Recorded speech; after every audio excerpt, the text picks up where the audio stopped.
deplorable lack of testosterone in this group here.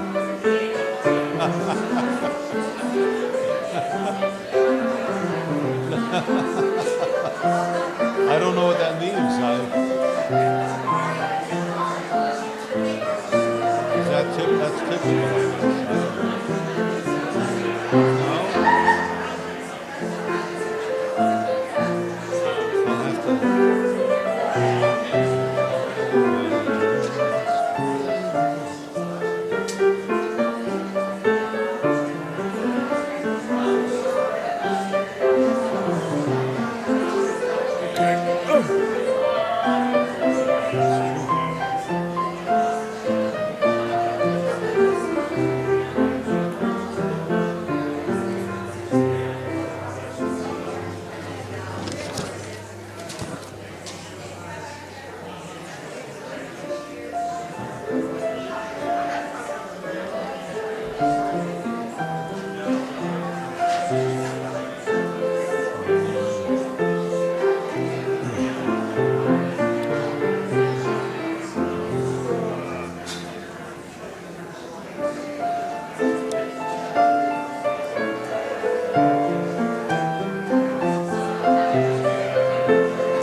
Good morning.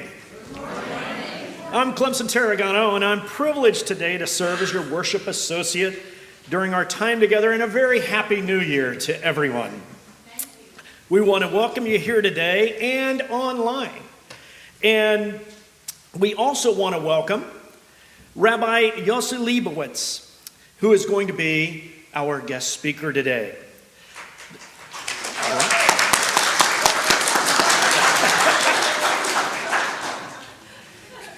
Rabbi, I was behind you doing exactly the same thing. So that's what scares me. The rabbi was born in Brooklyn, New York, holds a master's in Hebrew letters, as well as 2 honorary doctorates. Rabbi served in pulpits in New York State and on the West Coast. He recently retired from the rabbinate at Congregation B'nai Israel. Great God Almighty, free at last. And he is married, has 4 children. He supports a wide number of interests, from dinosaur digging, science fiction, to music. And we're going to benefit from that focus on music today. Rabbi Leibowitz taught at the university level for many years and continues to do so at Converse University and at the University of South Carolina, upstate. Welcome to the Unitarian Universalist Church of Spartanburg, Rabbi Leibowitz, and I'm going to be followed by Sahara with some announcements.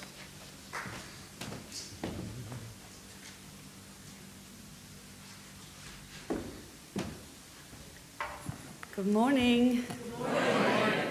My name is Seher Kuhl, and I serve as President-elect on the Board of Trustees of the Unitarian Universalist Church of Spartanburg. It is my delight to welcome all of you here, everyone who is here and everyone who is there virtually. We are a welcoming congregation where everyone is welcome just as we each are.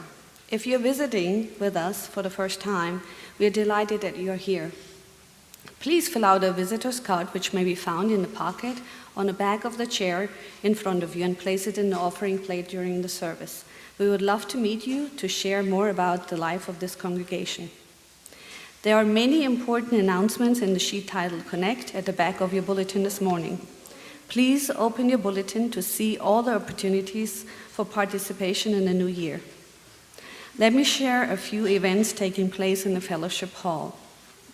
Next Saturday, January 6th, from 10 to 2, we will host our end-of-life planning workshop. Join Scott, Ann, and our pastoral care associates for an end-of-life planning workshop to clarify end-of-life choices and/or memorial service. Please sign up for this event in the fellowship hall or online, especially if you need childcare. Beginning next Sunday, January 7th, and each Sunday through February 25th at 9:30 a.m., join us as Wofford Senior Grayson McDowell leads us through learning and discussions on different philosophies of life.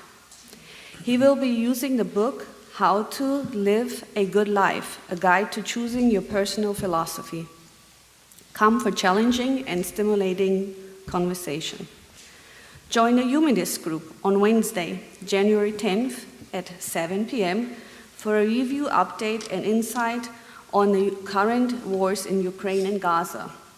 Clemson, former professor of national security at the U.S. Naval War College, will present the topic Gaza and Ukraine. Is this our future today?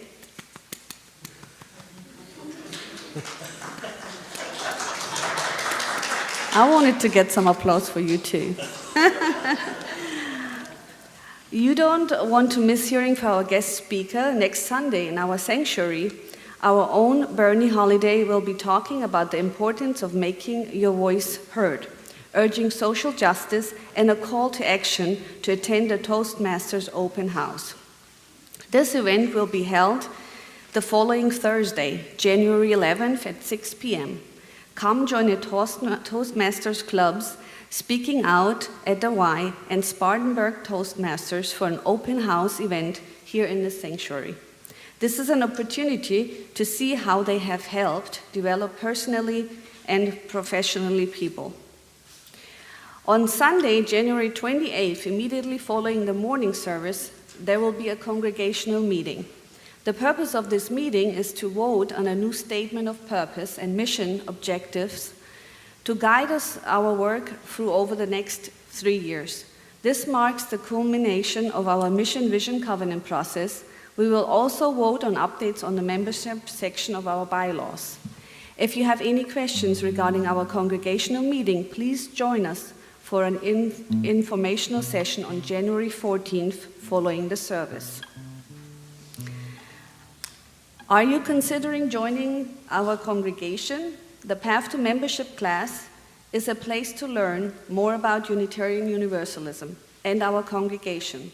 The next class will be held on Sunday, January 14th at 12:30 p.m.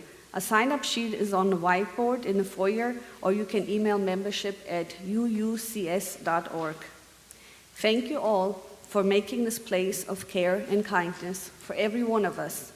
Thank you for making this place a joy.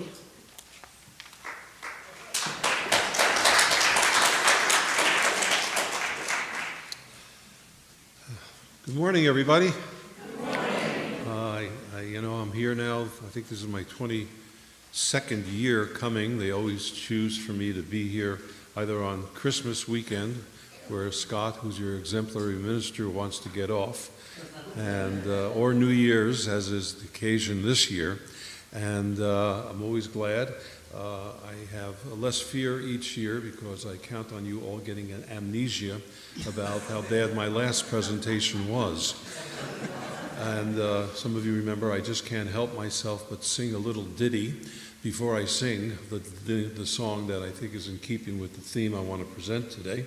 It's a song by, who remembers Alan Sherman? Anybody remember Alan Sherman? Yeah. I know a man, his name is Lang. He has a neon sign, and Mr. Lang is very old, so they call it Old Lang's Sign. In a time of darkness, there was a poet who lived in the 19th century named Saul Chernakowski, and he wrote this poem, one of his many, about having hope and brightness. And so I share it now at the season of light in a time where there is so much darkness in the world. It's called Laugh at All My Dreams. Feel free to hum along or sing along. Laugh at all my dreams, my dearest, and laugh and I repeat anew. For I still believe in people, as I still believe in you. By the passion of our spirit shall our ancient bonds be shed. Let the soul be given freedom, let the body have its bread. For my soul is not yet sold to the golden calf of scorn. For I still believe in people and the Spirit in him born. Life and love and strength and action in our hearts and blood be shed, and our hope shall be both heaven and the earth beneath our feet. Laugh at all my dreams, my dearest, laugh and I repeat anew, that I still believe in people, as I still believe in you.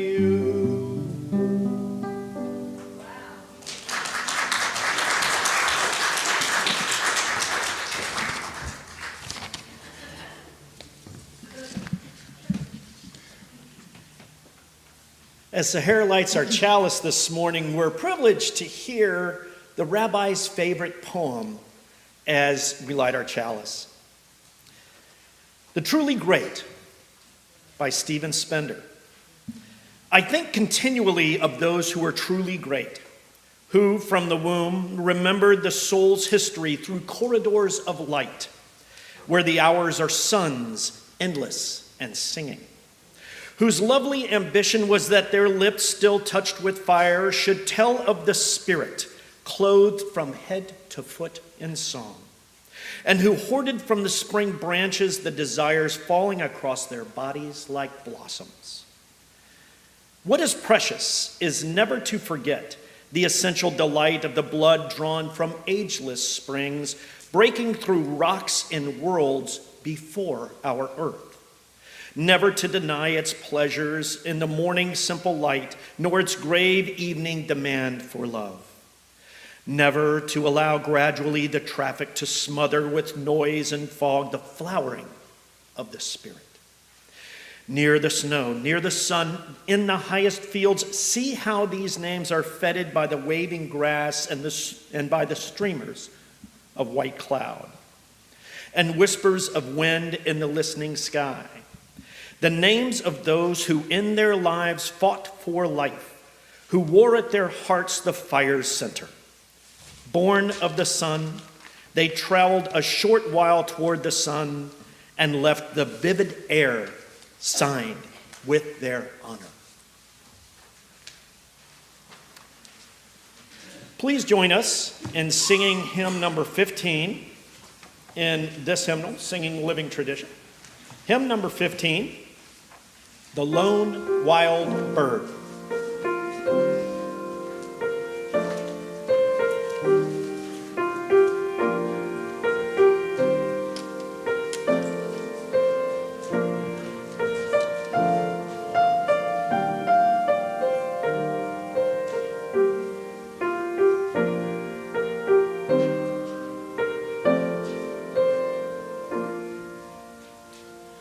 The lone wild bird faith light is still with thee, nor leaves thy sight, and I am thine, I rest in thee. Great Spirit, come and rest in me. The ends of the earth are in thy hands, the seas dark and deep and far off land, and I am thine, I rest in thee. Great Spirit, come and rest in me.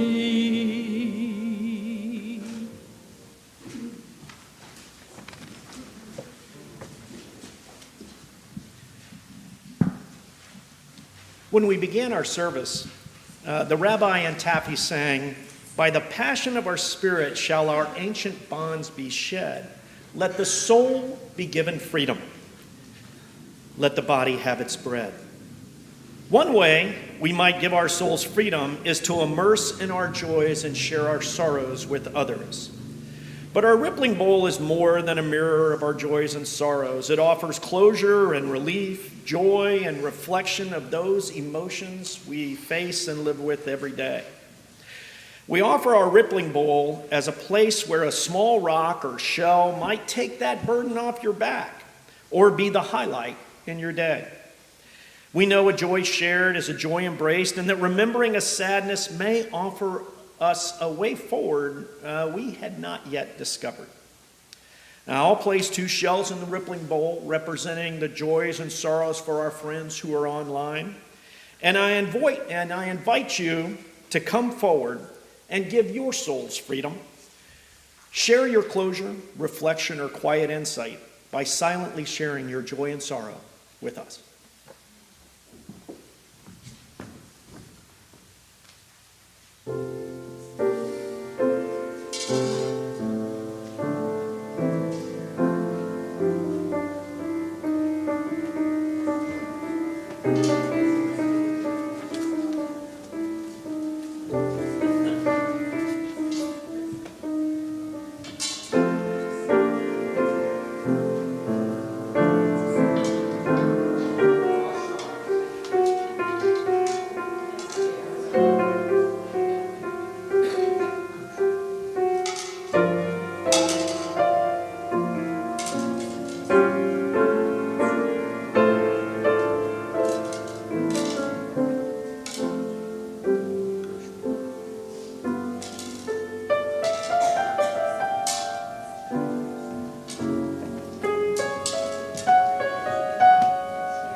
So Stephen Spender writes, "Born of the sun, They traveled a short while toward the sun and left the vivid air signed with their honor. Now we have a chance to share our covenant. This is a locally generated statement of principles we covenant with each other. Different from a creed, it represents a statement of faith in each other and how we seek to work together, both within our church and within our community. Saying our covenant together is how we, as individuals and community, sign that vivid air with our honor. The words are in the order of service and are below the video on the live stream. So please join me in expressing this statement of faith and honor in our church community. We are a people of faith and hope. Together we covenant to strive to become our better selves, to honor both the critical mind and the generous heart, to prove that diversity need not mean divisiveness, and to respond to systems of violence and oppression with the power of a love beyond belief. And now is our chance to see, like the rabbi said, that our souls are not yet sold to the golden calf of scorn, for we still believe in people and the spirit in them born. We're going to unleash our people of faith and hope to do our communion of souls that we call the greeting. So please be mindful of those among us who like to remain in our own orbit, and be mindful of the interaction that may be most helpful to them. That might be a wave, it might be a handshake, or a nod, a symbol of recognition and love that best meets their needs. And when you hear the music playing, everyone's needs have been met. And please be seated when you hear the music playing. Let our spirits commence their greeting.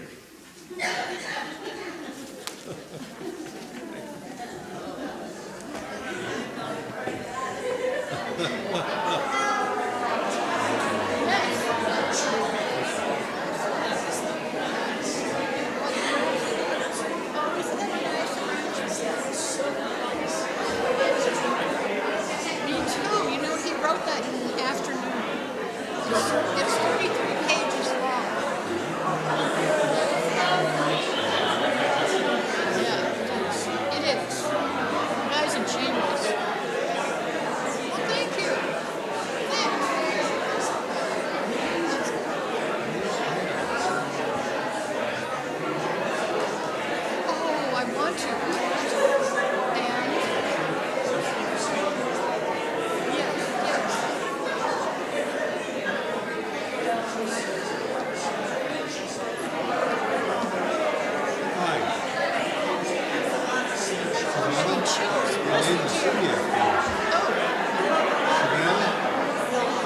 Sylvan. Oh, okay. Hey, bonjour. The old country.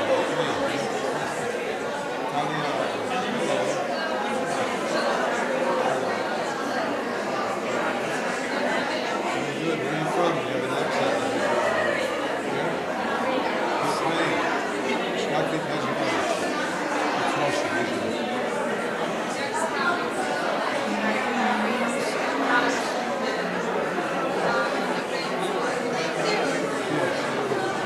How are you doing?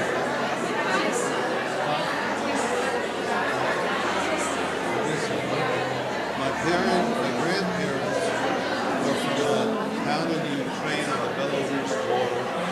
That's you know, small village. It's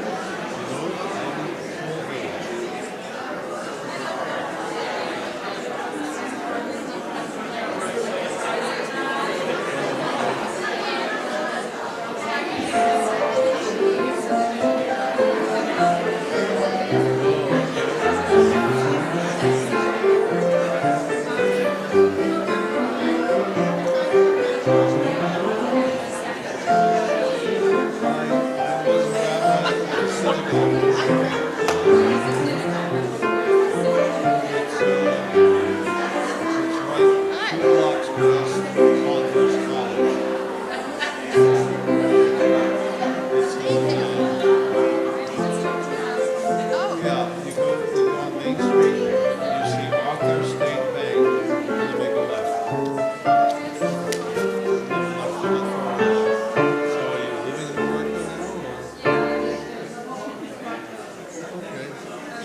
You know, I have to work on my instructions a little bit on greeting because I said, you know, well, needs have been met when the music started. And actually, because Taffy is so good at the piano, when the music started, other people's needs to dance had not been met. And we had 3 groups that were dancing as she played. So I will try to include that in my instructions and the next time I have the privilege of doing this. And thank you for a great greeting, putting such fantastic energy into the room. And now we get to share that energy with different groups through our offertory. And one of the ways that we give back to our church is through sharing our resources. Energy is a resource. Finances are a resource. Just your presence and your kind thoughts and generous beliefs are a resource. And even more as a unique aspect of UC Spartanburg is how we share our benefits with others. And that's through the Share the Plate. And today our Share the Plate is going to support the immigrant and refugee children in Spartanburg served by Pasos and the Lutheran Immigration Refugee Services. Please keep them in mind as the plate comes around.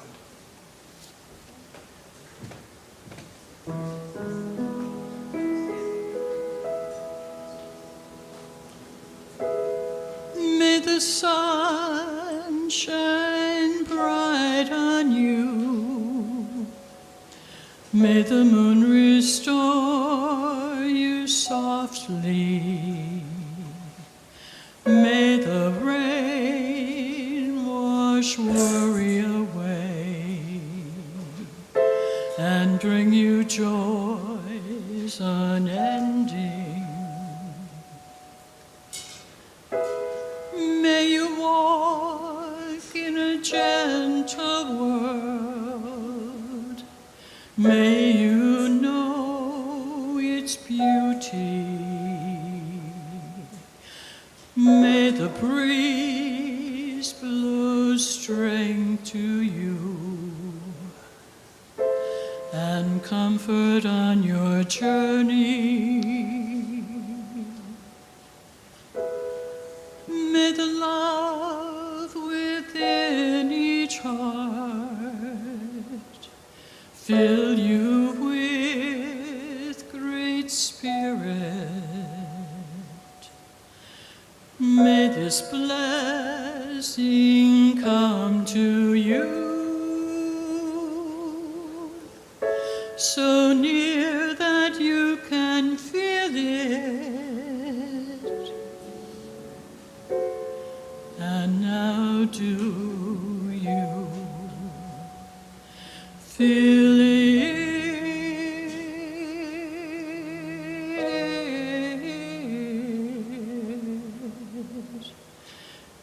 Feel it?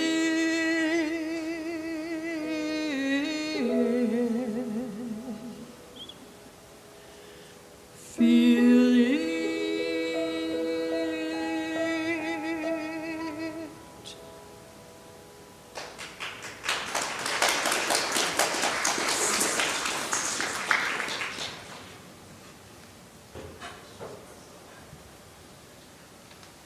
Once more, thank you for inviting me.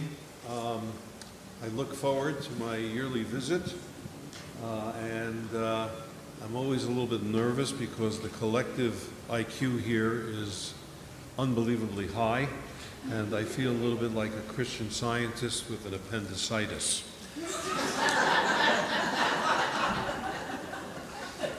So here goes anything or something. It's been a very difficult time in the world, and for members of my faith, as Hanukkah, which was just upon us, has proved all too relevant. Recalling a revolt against the repressive Greek-Syrian king, the holiday has twin histories. The one is a military victory of the few against the mighty, and the second, a later narrative, is of a holiday of miracles, a holiday of light.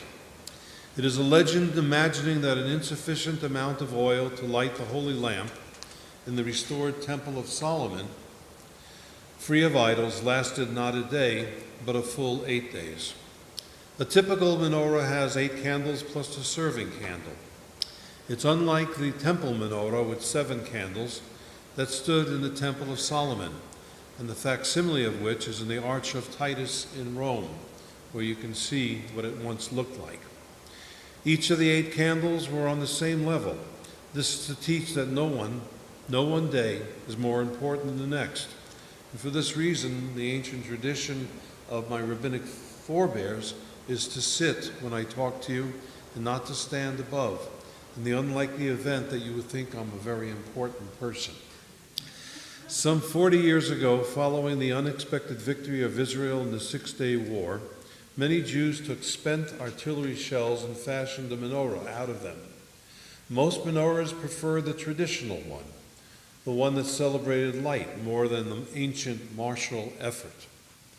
Which one Jews preferred this season seems to be the horrors of October 7th and what has followed in the current war with Hamas. In a few minutes, I will continue with other remarks for this holiday season, which stretches from Thanksgiving to Christmas to Kwanzaa to Hanukkah and to the year 2024. But some 50 years ago and 5 wars ago, a young girl in Beersheba, Tali Shurek, age 11, wrote an amazing poem in a book called The Book of Peace, which I long ago put to music. I begin my comment sharing it with you today in the hope that all future menorahs will be made only to shed light, the light of peace and understanding. This is the song that I treasure from a little girl written so many years ago.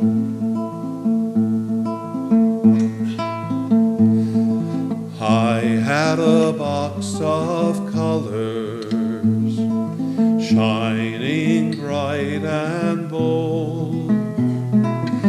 I had a box filled with colors, some were warm, some very cold. Some were warm, some very cold. But I had no red for the blood of wounds, nor black for the orphan's grief, or gray for the dead faces and hands, yellow for the burning sands. I had orange for the joy of life, there was green for the birds and the nests, and blue was for the bright clear sky, pink for my dreams and my rest, pink for my dreams and my rest. I sat down with my colors, and I painted a world at peace. I sat down with my colors, I painted a world of peace.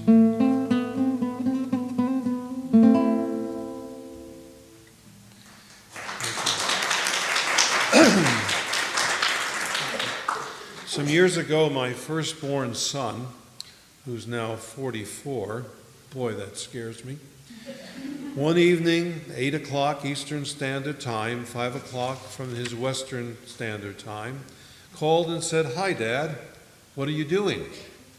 And as he did not stretch the word Dad into 3 or more syllables, Dad, I knew he wasn't asking me for money. "Just watching TV," I responded. "What are you watching?" he inquired. And so as I was watching the PBS special by Ken Burns, I told him a show about Lewis and Clark, to which he responded, "Lois and Clark? I thought the Superman movies were better." I said, "Not Lois and Clark, but Lewis and Clark. Louisiana Purchase, Sacagawea, Jefferson." "Yeah," he said, "I remember that from high school."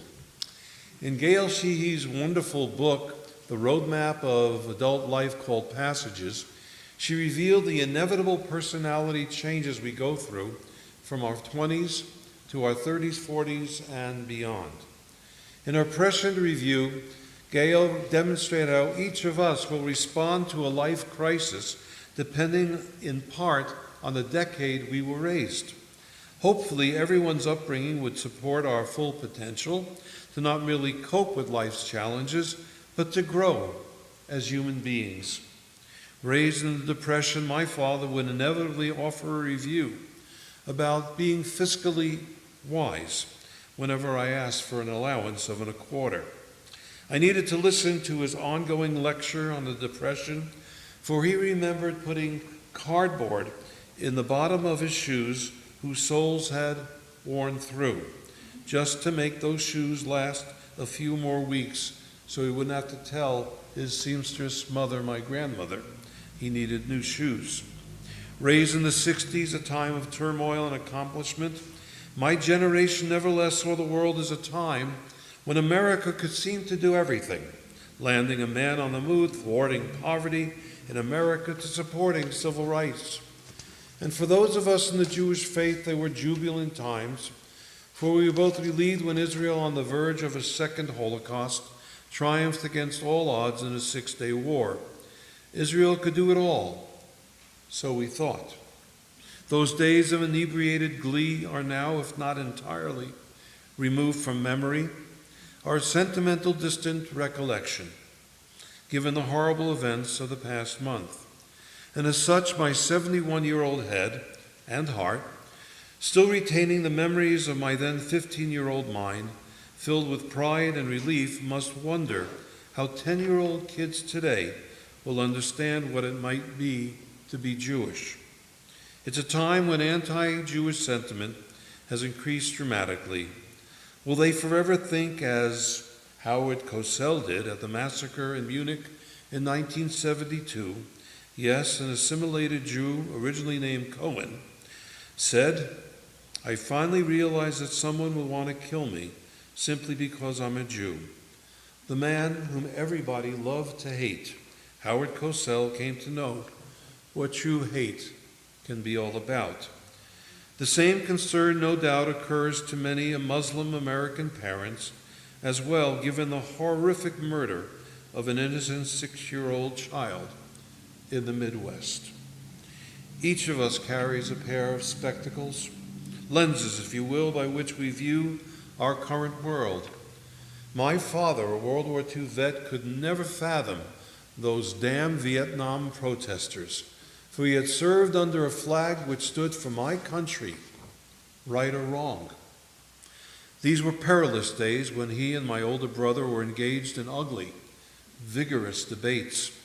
There was one hellish night, one spring day in 1968, when a conversation got well out of hand.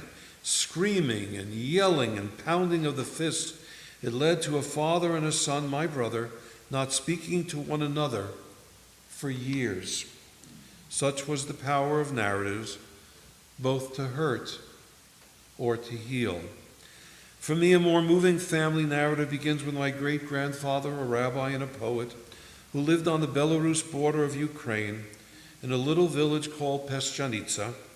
My story begins with a pogrom in which her daughter, my grandmother, stood between her father and a Cossack who attempted to steal the 6 horses. That horrific and almost deadly time in which my grandmother, like the biblical Esther, for whom she was named, came between her father and the assailant with the rifle pointed at her chest. She dared to tell him, "You've got to shoot me first." Amazingly, he relented, which is why I'm here today. For her and thousands of Jews like her in Europe, there were 3 choices: join the Russian Revolution, go to Palestine, or 3, make your way to America. And so the family narrative continued, in which that same woman came to the Golden Medina, the golden land of America. By the time I came along, she was an American citizen. One day she bequeathed to me, her 7-year-old then grandson, a skull cap, a yarmulke made of red, white, and blue leather pieces. As she handed it to me, she declared, "These are your 2 great heritages, your Jewish legacy, your American citizenship." I have no doubt that each one here can recall a family tale of woe, triumph that your ancestors faced. Some here today may have even worn the uniform which protected those legacies. As with Muslim Americans, we in the Jewish community are filled with confusion. For there is a rampant rise of prejudice, in our case, anti-Semitic acts. Some have been quite violent. I encountered a wonderful woman raised in the Christian faith who made a discovery just a few years ago. She learned quite by accident that her father was not only Jewish, but was a Holocaust survivor. So deep was his trauma as a 14-year-old boy that he hid it for decades upon decades from his wife, his two daughters, each accomplished progeny, one a professor, the other a Grammy Award-winning musician. Just last month or so, I gave to one of the daughters a Star of David to honor her legacy, sired by the discovery of her father's secret background. And yet I had to caution her, be careful, don't wear it publicly. I trembled to imagine the disappointment my grandmother would experience, hearing that Nazis and white nationalists were chanting, "Jews will not replace us." The idea that we American Jews are making all those immigrants come into this country to replace white America. As they did in Charlottesville, they chanted. "Is this not the golden land?" my grandmother would have said. "Can it be so that the great pilgrimage dream of shared kinship has ebbed so dramatically? Is it so that I have to tell my daughter in Ann Arbor, Michigan, be careful not to let people know you're Jewish on campus?"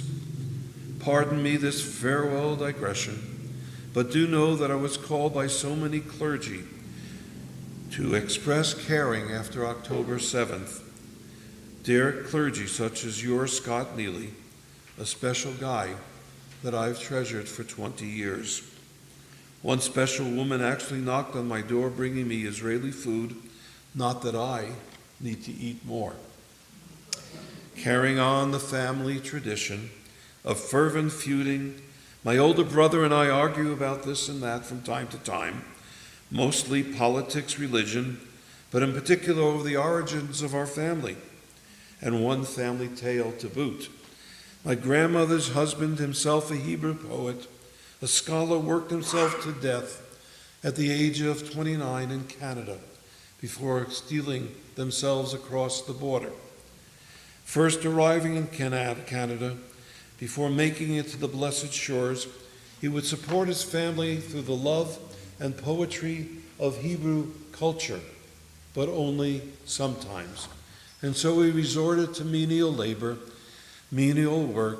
He thought it no shame to put bread on the table any way he could, laying bricks upon bricks upon bricks. One day he arrived home exhausted, and he walked into the sparse Toronto flat where 3 generations of my family were crowded together. His wife, my grandmother, saw on the floor where he entered there was blood on the carpet. At this point, the stories diverge based on my recollection as opposed to my brother's. I clearly recall being told that after Grandma grasped, seeing the blood, she immediately asked in her native Yiddish, "Was ist das? What is this on the floor?" To which Grandpa responded, This is the trail of blood that will lead to the promised land of America, which has streets paved with gold bricks, not the ones that I laid brick after brick today." Such was my version. My brother, however, insists that he disappointedly said, "I cut my hands on the golden bricks of America." More cynical than my version, which at least anticipated an end to their difficult pilgrimage journey.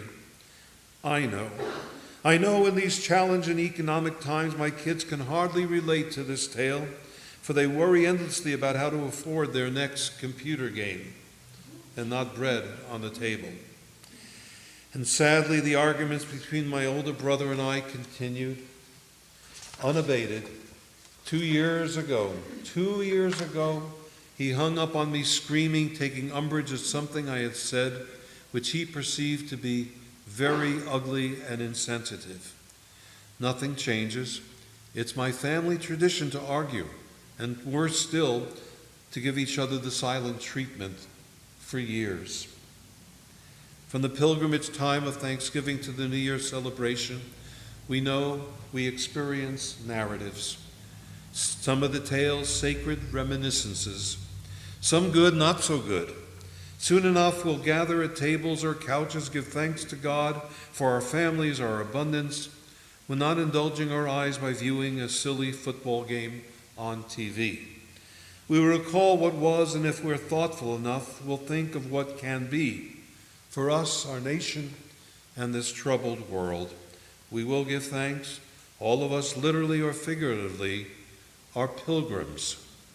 As a nice Jewish boy from Queens, New York, by the name of Paul Simon wrote, "We come on the ship they call the Mayflower. We come on the ship that sailed the moon. We come in the age's most uncertain hours, and still we sing our American tune." In the Western traditions of Judaism, Christianity, Islam, is shared a common veneration of ancient worthies. There is a trajectory to our Bible tales that we need to remember.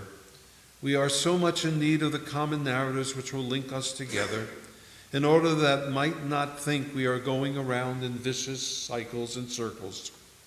Our Bible begins with the horrific murder of Abel at the hands of an angry, jealous brother Cain. There is no reconciliation.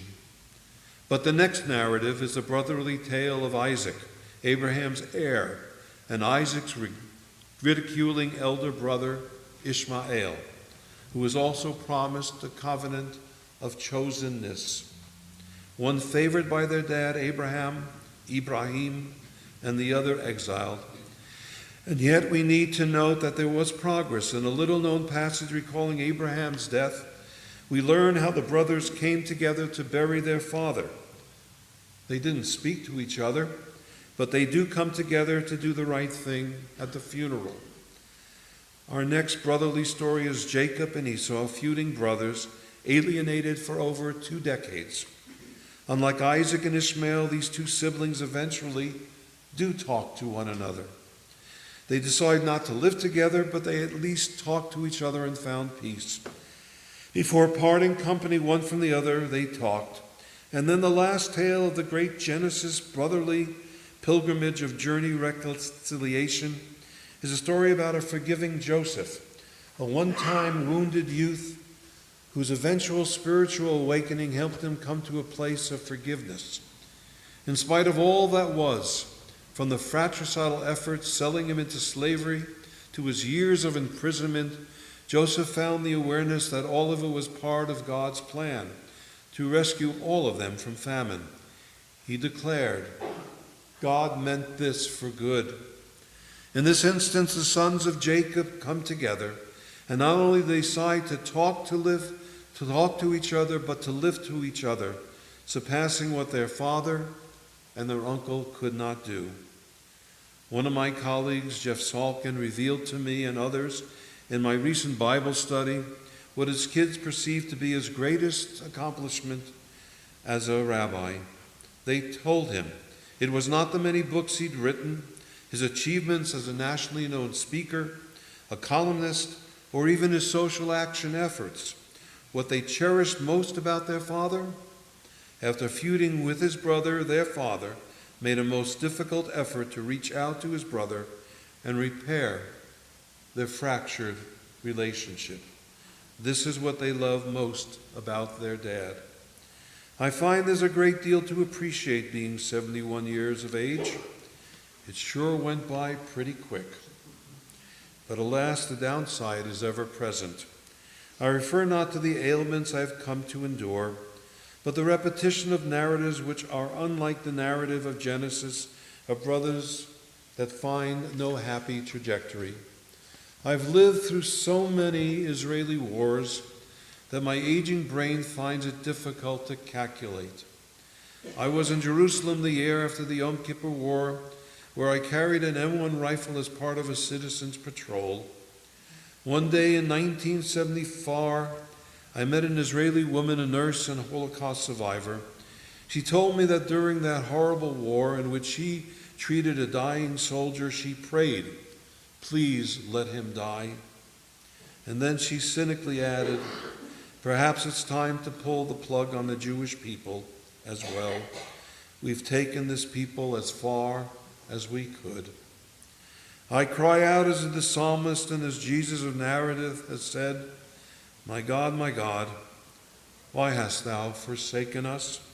Such words as those suffering now in Israel and in Gaza, from people, from children, parents, uncles, aunts, grandparents of every age. But then I pause. I pause and I remember a spring day in my last year of rabbinical seminary when my classmate came in enthusiastically yelling, Anwar Sadat, he's coming to Jerusalem. At first, I and my class both thought it a sick joke. This one-time hated enemy from the Yom Kippur War was coming to Jerusalem, the city of peace? Really? But come he did, and there's been a peace that's lasted for 4 decades between Israel and Egypt. I then pause and I remember that some of our troublesome narratives can indeed be punctuated by glimmers of hope and caring. I began with a revelry about generations and the way in which each sees the world differently. My son from me and me from my father. A last TV metaphor, if you'll forgive me. I was watching an episode of Star Trek. Many people think Star Trek is just a TV show, but I know it's a documentary about the future, the optimistic assessment of what the future may portend. A federation of planets made up of Earthlings and third world aliens. One day, my dad joined me in watching a classic episode in which the Vulcan, non-emotional and logical Spock and his crew crash on a planet with threatening ape-like creatures, looking like my in-laws.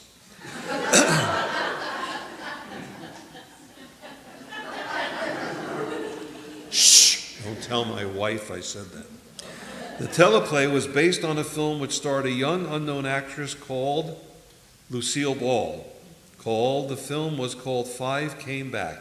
In it, a crashed plane was stuck in a jungle with angry natives. Like Lucy, Spock and company repaired their craft and took off into space.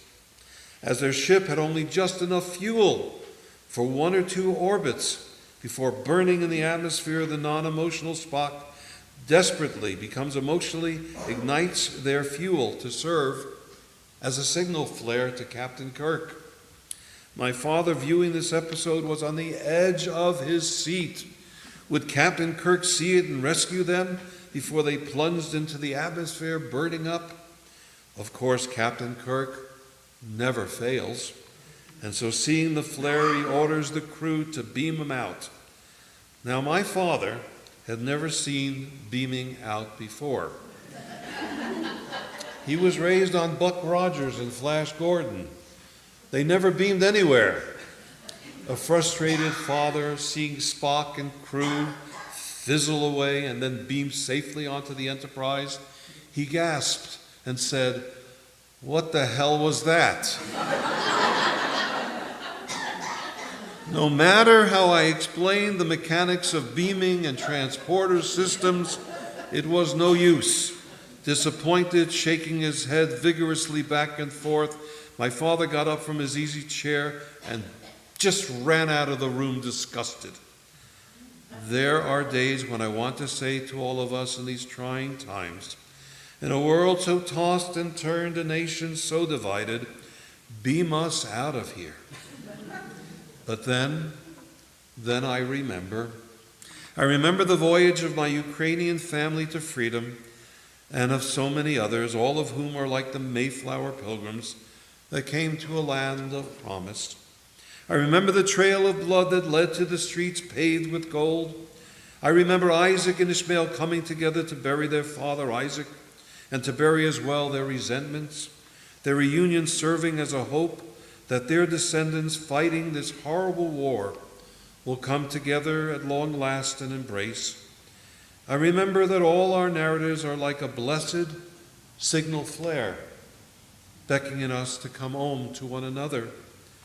And I remember how, after not talking to my brother for 2 years, I reached for the phone. I summoned up the courage last week to call him. and beckon him to come home to me and me to him. He answered the call as I answered the call, as such as the one my brave grandmother summoned forth a century ago, a woman who taught me of a proud American and religious heritage to give and to forgive. And it is as I heard her whispering from the heavens beyond to me, "This is good, my grandchild. This is good." I wish all of you a happy family reunion and a wonderful new year.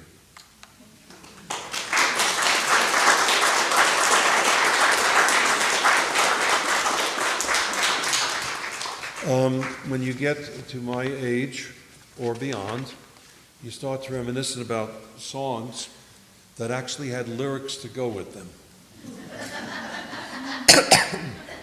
This is by the Youngbloods, and it's in your book, I believe, but you all know the chorus, right? I hope you do.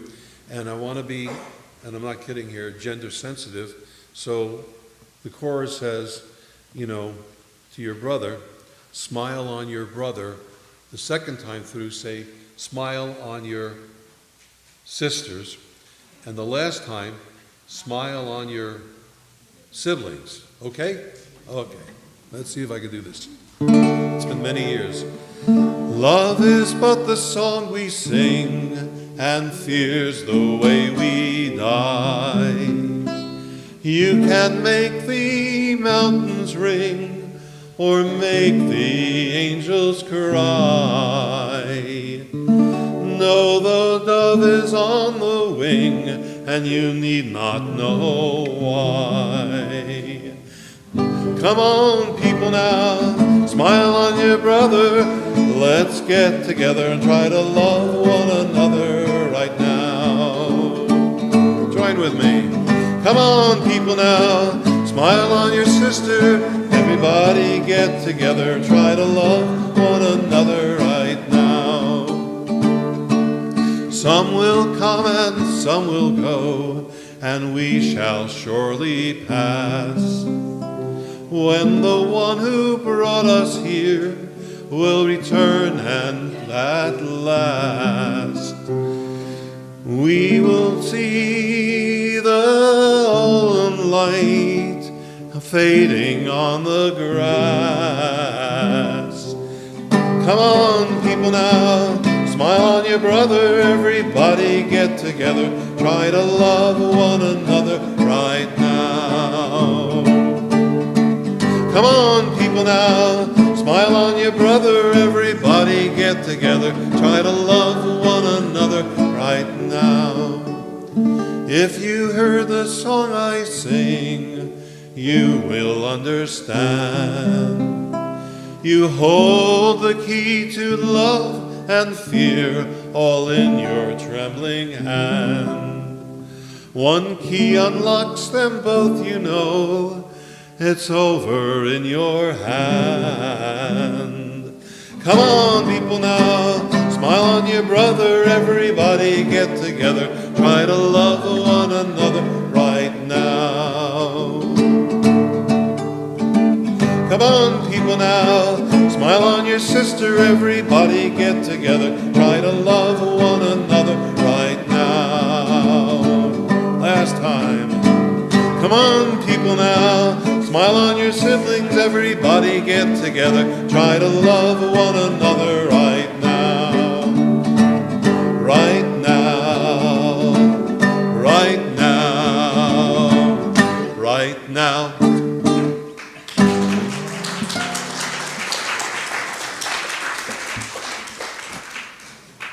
Listen to the recording, it's a lot better.